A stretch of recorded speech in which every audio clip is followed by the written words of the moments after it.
Hey everybody. I know it's a lot of stuff going on Facebook right now. Everybody's going back and forth, trying to figure out the right way to protest, wrong way to protest. Yeah, there is no wrong or right way to protest. At least from my point of view. The worst part is, I think there's some good people who really believe in their heart that everything's fine, and police and the system, the justice system in general, treats everybody the same. I think there's two components to this. I think you got some people who genuinely are trying to put that narrative out there because they really don't want to talk about the issue. And then you got some people, some white people, let's be frank, who are good people. And their life and what they have seen, they cannot fathom a situation in which a system would be designed to hurt people the way it has. So those are two separate folks, right? So we need to deal with them appropriately. I know they might have the same point of view in this instance, but I don't think you need to look at somebody's heart and try to figure out who they are for real. I'm just gonna give people a couple examples. Mine are, obviously, everybody has a story. Mine are a little bit different, just from my travels and where I've been. I grew up in semi-rural North Carolina for the first 12 years of my life, in a town called Rockingham, kind of on the outskirts of Rockingham. I went to a place called Cordova Middle School, and it was predominantly white would be an understatement. I was probably one of 4 kids in my entire class who was black.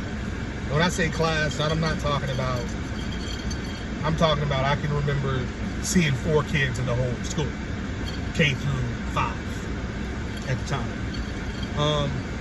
And I lived with my grandparents, and they were God-fearing people, and they taught me, to be nonviolent and to not hit anybody. And the last thing I wanted to do was to get in trouble at school. So that kind of shaped me in that time of my life.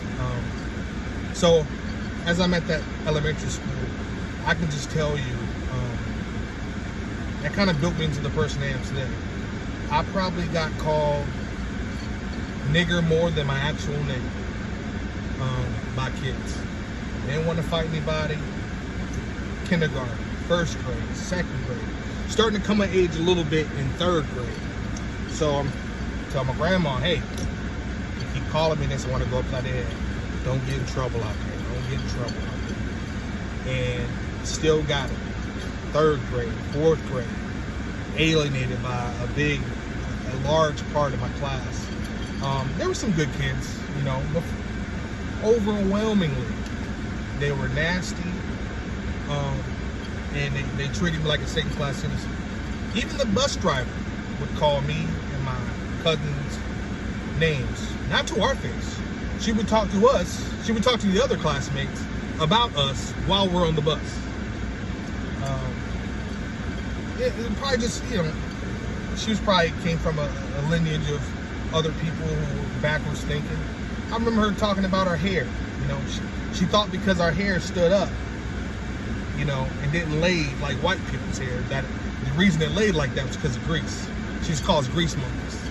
So, they weren't the most sophisticated racists in the world because, I believe that term was usually reserved for a different ethnic group, but, they went with it.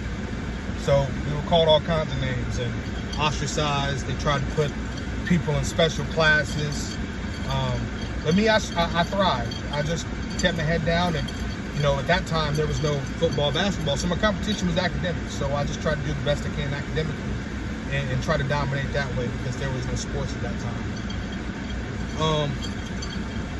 Moved into more of a city, I guess you say, district when I moved with my parents and to Cary, North Carolina, with my mom, I'd say. And there was definitely a culture shift. The kids there were way more accepting. There was way more black people. And if you're from Cary, you'd be like, what? But still, there was way more black people than where I came from. But even still, I was close with some white people, some of my white classmates. I was very close with them. But there's always this separation, you know. Certain things they say that you would either have to laugh off, or you can check somebody, and then you know you're not a part of that group anymore. Or, you know, like I said, especially when you're in sports, you know, you start getting into these groups and hanging out with these friends, and all these different pressures come on you. So your integrity is checked a lot.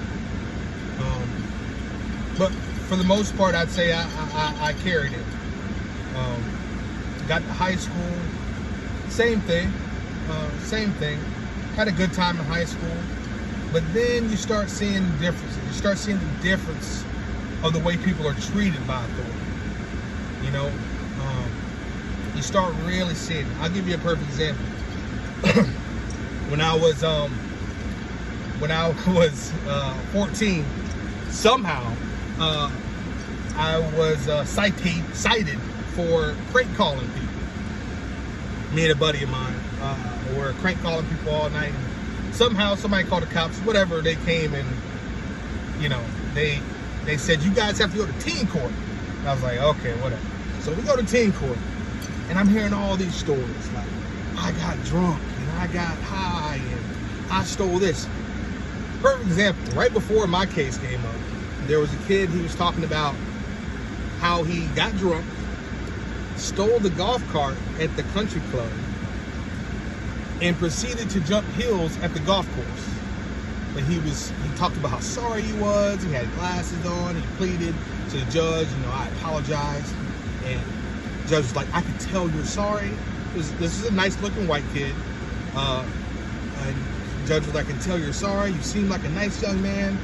Gave him the smallest community service they can give. I think it was like 12 hours. So immediately after him, I come in, and the judge is reading over my case, and you know, we have these little fake teen lawyers, and they're saying, oh well, you know, it was a mistake and he understands and it's gonna be better.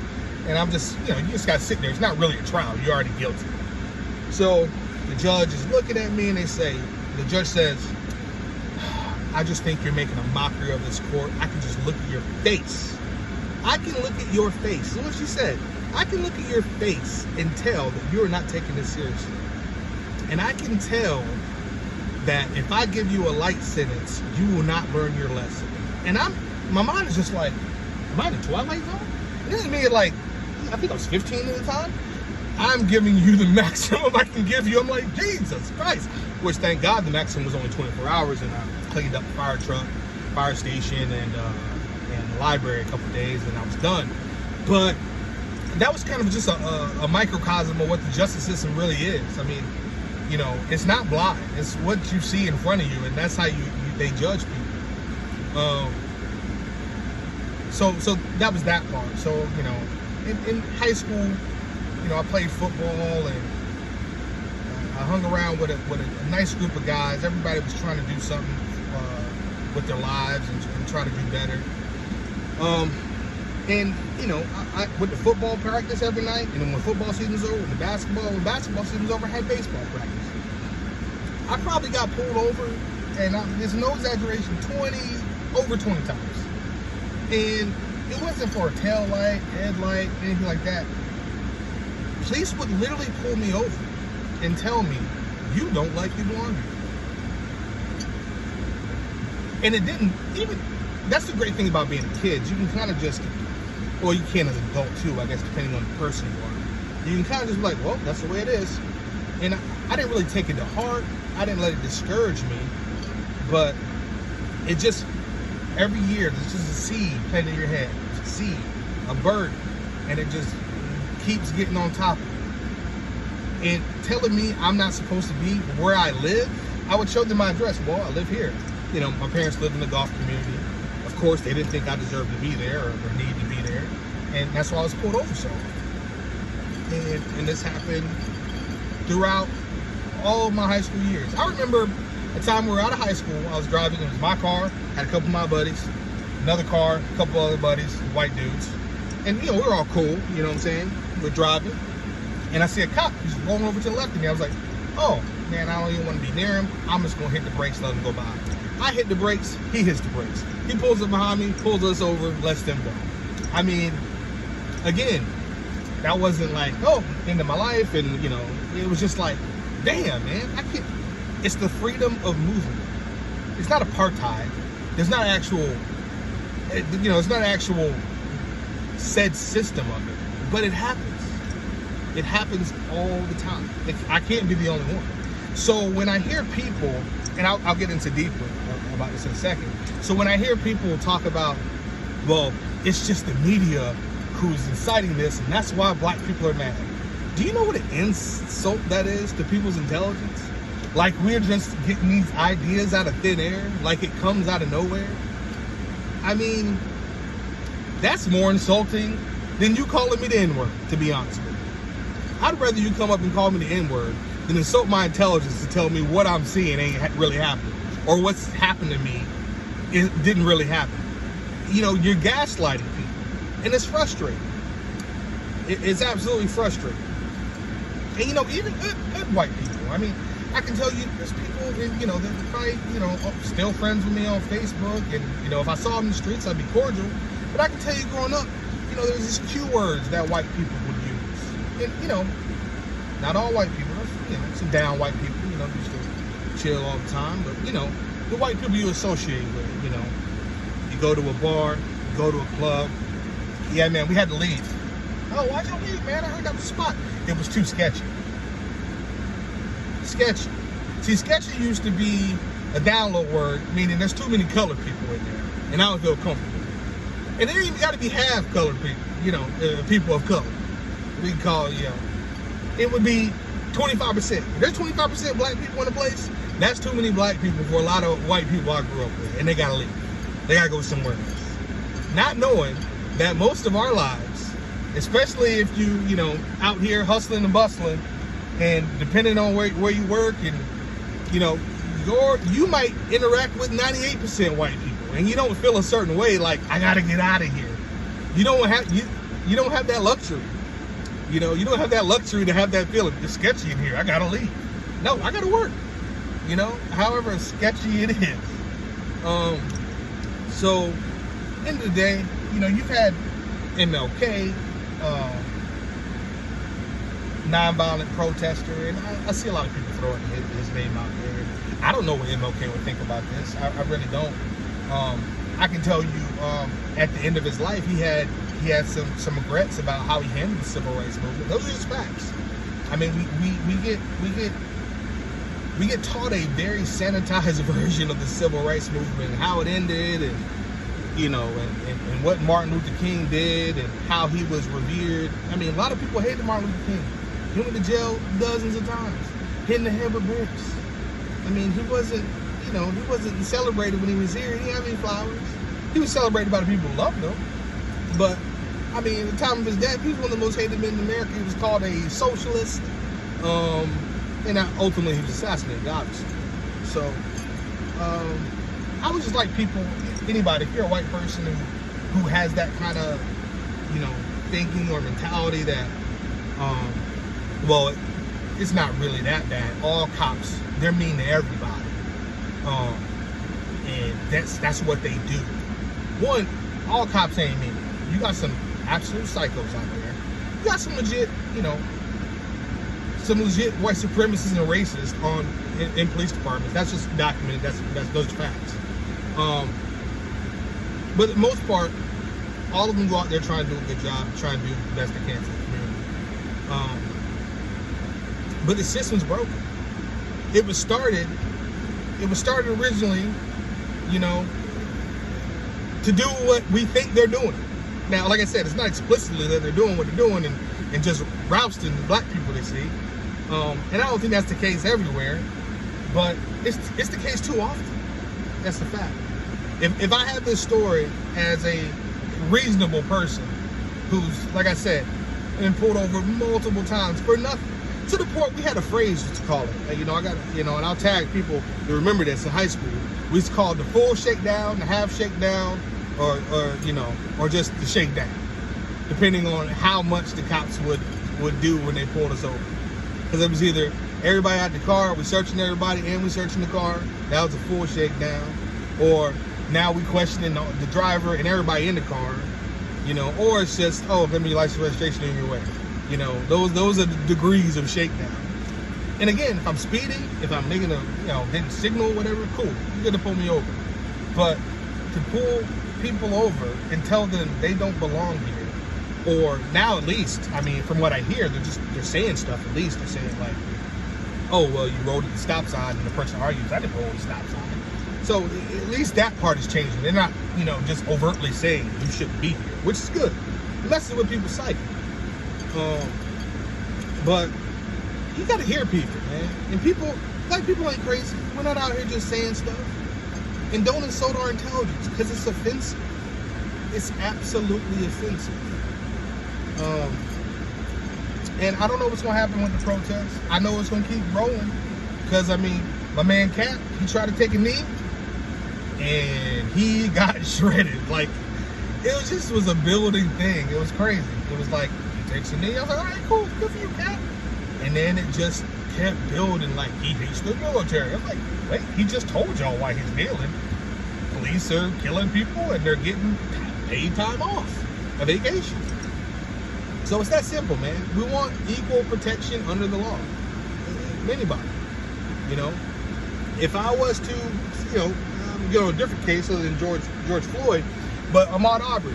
If I as a black man was to see a white dude running right now with a TV and a bloody shirt, and I rolled up on him and shot him in the street, my ass is going to jail. Quick, fast, in a hurry. It ain't gonna be no, well, you know, we gotta go see what the grand jury thinks. No, I'm going to jail. And I should, because it's not my job. I shouldn't be doing that shit. It's crazy.